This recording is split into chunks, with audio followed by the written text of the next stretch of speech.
Hi friends, welcome to QApedia and this is our blog qapedia.com, and in this session we are going to discuss about Selenium with JavaScript XPath Introduction. The subtopics that we'll cover today will be XPath Introduction, what is XPath, importance of XPath, types of XPath, absolute XPath, relative XPath, how to find XPath, syntax of XPath, disadvantages of XPath, and then summary of the session. So XPath Introduction.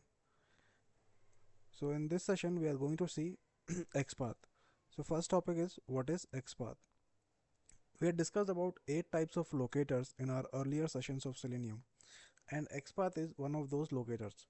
So XPath is a locator which helps in locating elements. XPath is called as XML path, and it can be called as the path of the element from its root node or immediate node. Now, importance of XPath. So there are 8 types of locators in Selenium, but we are discussing about XPath separately. So there will be something special about XPath, or you can say that XPath is an important type of locator. Now, as we know that locators are used to locate the element, so XPath is also used to find the locate to locate the element. But what is so special about XPath? We can use some other locators like ID, name, or anything else as well to locate the element, but then why should we use XPath? And the answer for that is that locators like ID, name, class name are the attributes of an element. But what if an element does not have these attributes? Like an element does not have ID, an element does not have name, an element does not have class name. Then what should we do? How should we locate that particular element?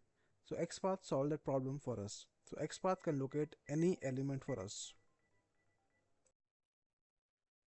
Let's see different types of XPath. So there are two types of XPaths: absolute XPath and relative XPath. So absolute XPath, it is an XML path of an element from root node, and XML path always starts with forward single slash, that is like this. Then relative XPath. So relative XPath is an XML path of an element from middle of the HTML DOM or from immediate node. It always starts with forward double slash, something like this. And relative XPath is also called as dynamic XPath. So how to find XPath? So if suppose we want to find out XPath for any element, then what do we need to do? We need to inspect that particular element. And how do we inspect an element? We need to right click on the element and click on inspect, and then we can see the HTML DOM of the element is highlighted in console, and then we need to press Ctrl plus F, and then we need to write XPath of that particular element in that particular place. So we can write absolute XPath or relative XPath in that. Now let's go to our dummy e-commerce website and we can inspect any element there, and then we see that our HTML DOM is getting highlighted or not. So let's inspect this particular image, and if suppose we will inspect this image, then we can see that the HTML DOM has been highlighted for this particular element. Now if we follow the XML path for this element upwards to the root node, then we can get the absolute XPath of this element. Okay, and if we follow the XML path of this element upward to its immediate node, then we can get the relative XPath of this particular element. Okay, now let's find out both absolute XPath and relative XPath for this particular element. Okay, so we know about tags and the attributes of an element. Okay, now if suppose you will highlight this particular DOM, and if you right click here, and after right clicking, if you see here copy, and write here copy full XPath. So this full XPath means it is the absolute XPath, and then you do here Control plus F and copy it here, then you can see that you are getting the absolute XPath of this particular element. Now how did we get this particular element, how did we get this XPath or absolute XPath? We are going to see that. Okay, first thing, HTML is coming, then body is coming, then div tag is coming, and then we are saying square bracket 1, then div is coming, square bracket 2, then div main tag is coming, div tag is coming, then UL, that is unordered list, li, that is list, is coming. So all these tags are coming, and then they are giving us the absolute XPath of the element. So let's see how can we write absolute XPath for an element.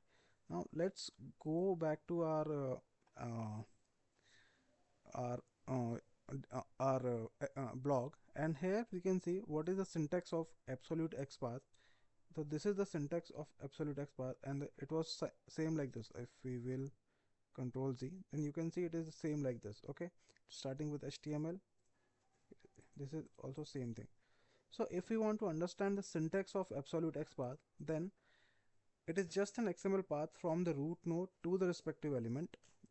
Then we just need to mention the tag name of each node which is coming in that particular path. Okay, tag name. Okay, we need to consider this thing. So we have written tag name. HTML is a tag, body is tag name, div is a tag name. Here also div is a tag name. Then main is a tag name, div, ul, li, div, a is a tag name, and then img is a tag name. And we need to start with single slash. Okay, so we have started with single slash. Okay, so now let's find out the absolute XPath for this particular element. Okay, now how do we do that? First thing which is written here, that is img. Okay, so we'll do one thing, we'll open a notepad, and then in that notepad we will write our XPath. Okay, so uh, so first thing is coming here img, so we will write here img.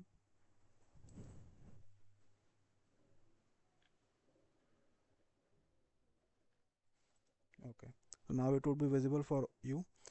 So we will write here img, and before img we will write here a forward slash, single forward slash. Now before this img we are seeing a tag. Okay, so we will write here a, and then again we'll write here single forward slash. Now we should do one thing. When we are seeing your image, we have written here img, right? So after writing img and after writing this tag, we should click on this like this. Now this a is coming under this div tag. Okay, so we will have to write here div tag. Okay, but under this div tag, how many a tags are there? So there are two a tags, one this, one this, and we are focusing on the first a tag. Okay, so what we will do, we will write here square bracket 1. So this means on the first a tag we should be focusing on. Okay,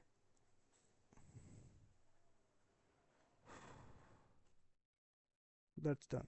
And now we should come back to this div, and now this div tag is coming in this li tag. So we'll write here single slash, and then we'll write here li. Okay, and then we should close this also. Then we should see here this li tag is coming under this ul. So we'll do one thing, that we will write here a single slash, and then we'll write here ul. Okay, and then this li tag we will close. So we'll close this li tag, but this li tag is coming which is under ul, but under ul many li tags are there, 1 2 3. So what we will do, we will write here li1, because we are focusing on first li. So in this li we will write here square bracket 1. Then that's it. Now will this li tag is coming, we'll close this li tag is coming under this div tag. So we'll close it, and then we'll write here div tag. This ul tag is coming under div tag. So we will write here div tag. Now we will close this div also. Okay, now this div tag is coming under main tag. Okay, so we will write here main tag. Okay, then before main tag again we'll write a single slash. Close this main tag also. This main tag is coming under this div tag. Okay, so we will write here div tag and then a single slash. Then close off this div tag also, and this div tag is coming under again this div tag. Okay,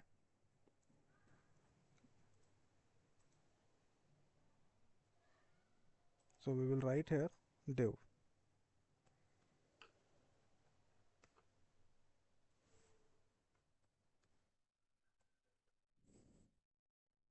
and we'll close this div tag also, and then this div tag is coming under this div tag, so we will write here div. Again we have to write here div, and then we will close this div tag also. Now this div tag is coming under this div tag, but we have to see that under this div tag we have one, two div tag, and we are focusing on the second div tag. So we will write here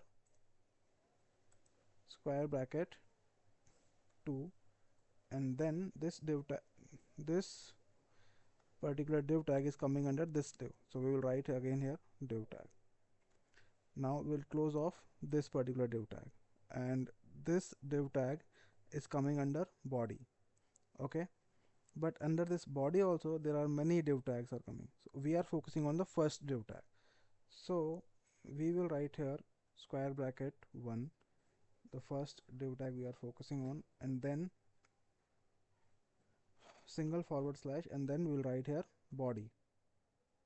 Okay, and this body is coming under HTML, so we have to write here HTML, and we have to write here single slash because it starts with single slash. Now if suppose you will compare it with this, you will find it is absolutely same, there is no difference. Okay, if you will compare it here, then you will find we have written absolutely correct XPath here. Okay, so this is how we write XPath. Now as we are done with our absolute XPath, so now let's go to our relative XPath. Okay, that how can we find relative XPath? So if we want to find the relative XPath, for that also we need to inspect our element, and this is here, and we have to see here this this image is image also, and it is a link also. Okay, so what we need to do, we have to focus on this link, this a tag. So what will we do, we will see the syntax of the relative XPath first. The syntax of relative XPath is double slash tag name, then at the rate attribute value name, and then attribute value. So what is attribute name and what is attribute value, we have already discussed about it. Okay, syntax of relative XPath says the double slash tag name at the rate attribute name, and then in the single quotes attribute value. So let's see, let's write that. We'll write it here in notepad, come back here. Double slash, and we are focusing on this a anchor link, so we'll write here a, and then we'll write here at the rate. Okay, because we were talking about at the rate, and then the attribute name, so we will write here attribute name as class. Okay, so at the rate class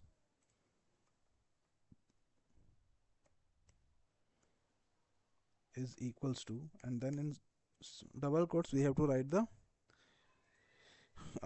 value of that attribute. So the value of this attribute is this, and we will completely copy this, and after copying it,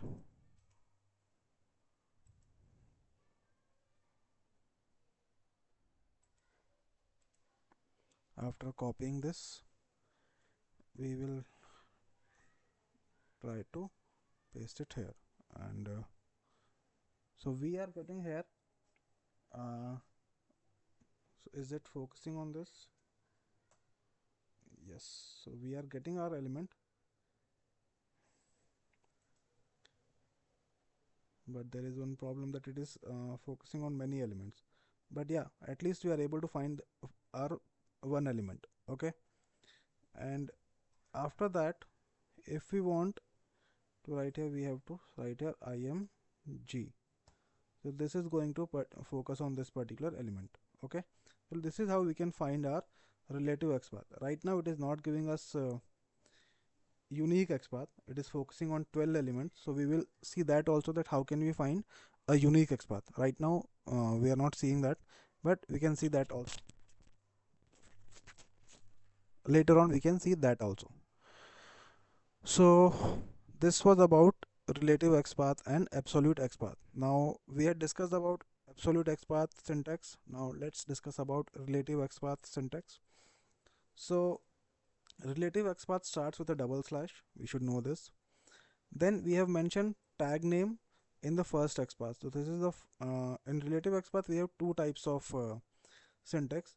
This is the first syntax where we have mentioned tag name after our double slash. Okay, so this is compulsory, and if suppose we are not mentioning tag name, we have to mention star here. So here we have mentioned tag name as a. If we don't mention tag name a and we'll write here star, then also we can find our XPath. So there are two types of syntaxes. In first you have to mention tag name, and in the second you can mention star. Okay, now what will happen, tag name if we will write, then it is only going to select a selective type of element. Like if it is if we will mention select in the tag name, it will select only, it will only highlight drop down. If we will mention a in the tag name, it will only highlight links. But if we are going to mention star, then all types of elements will be highlighted with that particular attribute. Okay, then we have mentioned at the rate before attribute name. So at the rate is compulsory. In case of this we have to mention at the rate in case of XPath, and then we have written attribute name and attribute values. And yeah, attribute name and values we have already discussed in our previous session. So what do we use generally? Generally we will use only relative XPath. We will not use absolute XPath, and the reason behind that is there are a lots of disadvantages of absolute XPath. So absolute XPath is an XML path of the element from the root node. So the length of absolute XPath is very big. It's too big. Okay. Then whenever HTML DOM structure will change, the XML path of the element from the root node also will change, and it happens for most of the elements. So we have to change absolute XPath for all those elements. Okay. And we have to do it every time the DOM changes. We need to change absolute XPath. The process of HTML DOM structure changing of this process, it's very often, so we need to change the absolute XPath quite often, and it's very difficult to find the changes in the absolute XPath because the length of absolute XPath is very long, and it's the length is coming from root node, so it's very difficult to manage absolute XPath also. So these are some reasons because of this we don't use absolute XPath. Now what is the summary? So we have covered some topics: what is XPath, importance of XPath, types of XPath, absolute, relative XPath, and how to find XPath, how to find absolute XPath, how to find relative XPath, and then syntax of XPath and disadvantages of absolute XPath. This was about XPath introduction today. So yeah, thank you very much guys.